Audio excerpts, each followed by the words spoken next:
نالین مبارک کی کیا حقیقت ہے واضح طور پر بتاتے ہیں. واضح طور پہ تو یہ ہے کہ نالین مبارک کے آپ جھنڈے پرنٹ کریں اور میلاد کے مہینے میں لاکھوں کمائیں.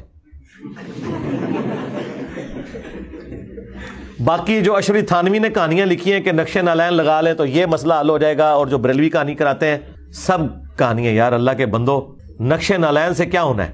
ہاں نبی علیہ السلام کے اپنے نالین مبارک ہو نا، اپنے نالین مبارک، ٹھیک ہے، وہ توسل آپ اختیار کر سکتے ہیں. وہ تو نبی علیہ السلام کا کرتا، صحابہ کرام، صحیح مسلم کے اندر حدیث ہے، وہ پانی میں ڈبو کے مریضوں کو شفا کے طور پر دیتے تھے. وہ بالکل نبی علیہ السلام کے اپنے تبرکات، یہ نقشوں کے کوئی تبرکات نہیں ہیں. ہاں جی.